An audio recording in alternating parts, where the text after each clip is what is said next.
Hello, my name is Devesh Lairani and this is my submission for the seminar, and today I'm going to explain data hazards in pipelining.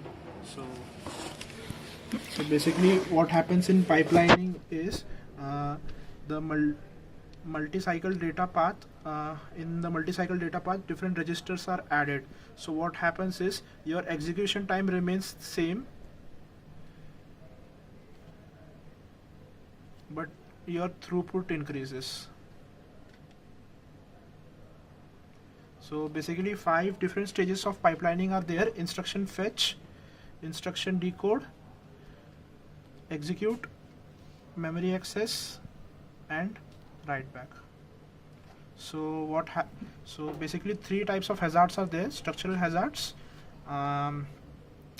data hazards, and control hazards. So first I'll explain structural hazards. In structural hazards, what happens is when 2 or more pipelining stages try to access the same resource, so there will be a conflict, and we term that as structural hazards. So basically look at this code here: load A, add B comma C, subtract D comma E, multiply F comma G. So these are the different pipelining stages. This is the pipelining diagram. Here the memory access stage and the instruction decode stage. Suppose if our cache is unified, that is data cache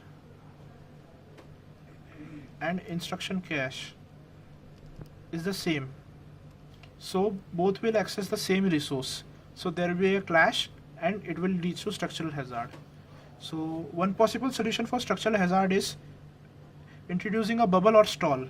So what happens is now the memory access and instruction decode are not same. Okay. Also, what you could do is have separate data cache and instruction cache. Second type of hazard is data hazards. So 3 generic type of data hazards are there: read after write, write after read, and write after write. So first we'll go through read after write hazard. So what happens is in read after write hazard, you have written some value and after that you are reading it in some other instruction. But what happens sometimes is, like in this instruction is not yet completed, but this instruction still starts. That's the basic of pipelining. But what happens is the value of R1 is equal to R2 plus R3 is not yet written into R1, but still this instruction fetches the value of R1. What it should have done is fetched R2 plus R3, but yet it will fetch just R1. So it can be seen here. One possible solution for it is installing using stalls. So we'll do stalls, and after the write back stage only we'll start the pipeline, and then it will read the correct value of R1 as R2 plus R3. Another type of solution is data forwarding. In data forwarding, what we do is we directly forward this R2 plus R3 as R1. So what we do is basically attach the ALUs for both the steps. Next type of hazard is write after read hazard. What happens is suppose you are writing a value R1, you are reading a value R2 and you are writing it in another step, but some instructions such as OR instructions are very easy to compute and are computed usually faster than add instructions. So the value of R2 is written faster or before this instruction. So instruction 2 is executed before instruction 1. So the value of R1 is computed wrongly. It should have been computed with the old value of R2, but it will now be computed as the new value of R2, which is OR of R3 and R4. Write after write hazard means sometimes some instructions are executed before other instructions. Suppose we are writing R1 as R2 and R3, and in the next step we are writing R1 as R2 plus R3, but sometimes some instructions are executed before other instructions. So the final answer should have been R2 multiplied by R3, but now it will be R1 plus R2 plus R3 because of write hazard. Now the next type of hazard is control hazard. Now control hazard comes because of the branching statements. Suppose there's a branching statement, there's some statements, and we have to branch 18 if the contents are true. So what would happen if, what if the contents are not true and we don't have to, what if the contents are true and we really have to branch to 18, but we have already fetched this much? So this is completely waste, and this is called wastage, and this is called control hazard. One of the possible solution is to stall up till the execute stage, because in the execute stage the target location is calculated. Here the cycle penalty is 2.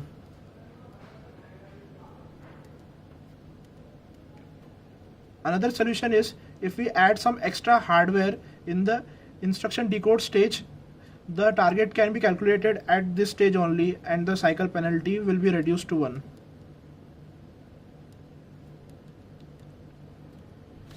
Another solution is, suppose we will predict that branch is not taken and we'll execute it like that, and if in fact it is not taken, then our solution is correct. But suppose if the branch is taken,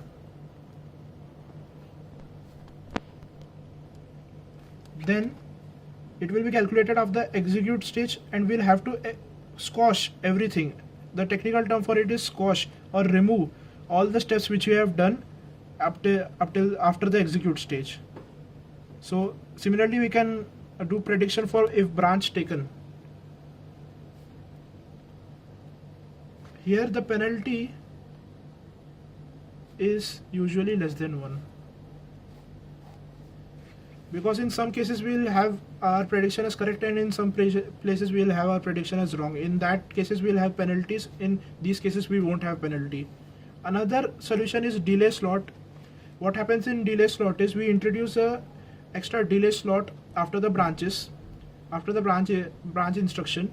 But what we do in delay slot is we execute some instruction which is before the target branch or after the target branch, or any other instruction which is to be sure executed in spite of the branch, so but without altering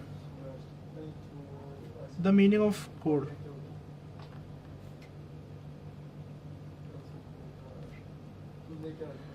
So here cycle penalty is 0,